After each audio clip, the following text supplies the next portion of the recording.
In the finale of Ahsoka, we finally got so many answers to a lot of questions Star Wars fans had going into this show and during this show. The biggest question I had going into this finale was who's getting off Peridia and who does Baylan seek? Thankfully, Dave Filoni answered these questions for us for the most part in a solid season finale that feels like a nice setup to the Dave Filoni Star Wars movie, but also could be a setup for his season 2, which is currently rumored to be entering pre-production. New Star Wars projects have been received with mixed reception other than Mandalorian Season 1, Season 2, and now Season 1 of Ahsoka. There hasn't been a whole lot for Star Wars fans to get excited for in the last few years. But now that Ahsoka is finally over and we don't have another show or movie in the near distant future to look forward to, it does make me wonder, when will we see some of these characters again, and for some of them, if we'll ever see them again? Specifically, in Shin Hati and Baylan Skoll. These two characters since day one, since the first trailer dropped for the show, was what had me most excited about this show, and very quickly, they both became my favorite characters. No disrespect to Ahsoka, I know this was her time to shine, and I think Rosario Dawson does a great job in the title role. I don't think Disney Plus has put out a flawless season of TV, which maybe they don't need to. Maybe that's an unrealistic expectation. But there is something different about Disney Plus shows that just feels different than other TV shows from other networks. Sometimes they feel smaller or like they're on a limited budget, especially with the episode count and episode runtime. It leaves the shows having a weird pacing, weird structure, and I did feel that a little bit in this episode and throughout the show a couple of times, but not nearly as bad as some of the others.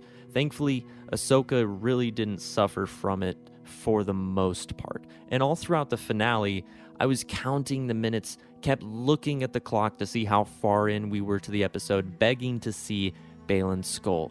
I think the door is open for Shin to return in some capacity, although it's pretty unclear exactly what her plan is. Is she just going to take over the wild, crazy people that live on Peridia? Or next season, or whenever we see her again, will she take Ahsoka up on her offer? I think there's a good chance. If she was a Sith, then maybe not, but she's been trained to be more than a Sith, trained to be more than a Jedi, in hopes that she would see a larger view of the Force, and now she's alone. Honestly, I wish that she had stayed with her master. I wish he hadn't sent her off. If she had gone with Thrawn, I think there would have been a better chance we definitely would see her in the next film or show to feature Thrawn, but Shin Hati is kind of rogue at this point. Then we have Baylan. My prediction was that whatever he was searching for, whatever he was going to find, was inevitably going to be his undoing, and that whatever found him was going to kill him, take his powers, something along those lines. I would have thought that same theory even if the late great Ray Stevenson was still with us. The fact that he isn't does make his character returning obviously a bit more complicated. They've introduced a very fascinating story in the revelation that Baylan Skoll has been in communication with either the Father, the Son, or both. It was so awesome to see their ancient statues on this planet in live action. The hairs on my arm were sticking straight up. I was pleading to see Sam Witwer live action as the Son. Unfortunately, it didn't happen. Hopefully, fingers crossed, the next time we see Baylan, if we ever do, we will also see the Son and the Father. This story is so George Lucas, so Dave Filoni, so weird, so out there, yet so original and creative that it has to be finished. They can't just have Baylan standing in front of some statues to never be seen again. I mean, it's possible. Maybe the Son needed a body so that he could just roam multiple planets, or maybe a physical bond to a Force wielder would benefit him in some way. The possibilities are endless as to why the Father or the Son was communicating with Baylan and seeking him out or calling to him.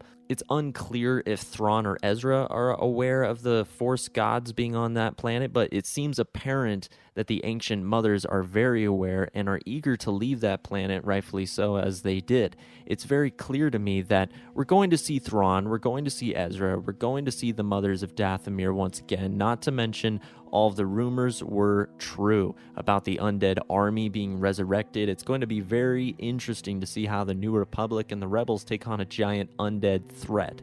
I'm guessing the army will end once the mother's lives do, but they are fully aware that Ahsoka and Sabine are on Peridia. We as the viewers are fully aware, so I'm highly confident we're going to see Peridia again, which does open the door wide open to see Shin and Baylan return. And with their return must come the live-action debut of the son and the father.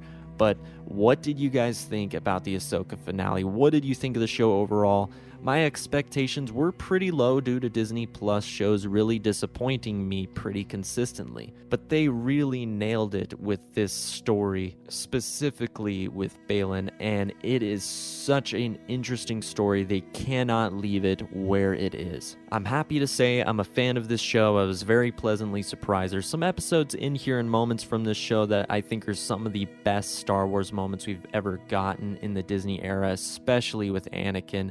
I'm not sure if I like it more than The Mandalorian Season 1 or 2. I'd have to go back and rewatch, but it's easily up there, top 3 best live-action Star Wars seasons. As for Baylan Skoll, he's easily in the top 5 best dark side users, most powerful dark side users, in most interesting characters. I just hope we get to see him again in some way, shape, or form. Do you guys think we will? Maybe a Tales of the Jedi or animated front with his character? And what do you think the son wanted with him? I'd love to hear your thoughts and theories down in the comments below. If you enjoyed the video, I would ask you to like and subscribe, as we are a small channel and it really helps us out more than you know. Thanks so much for watching, and may the Force be with you.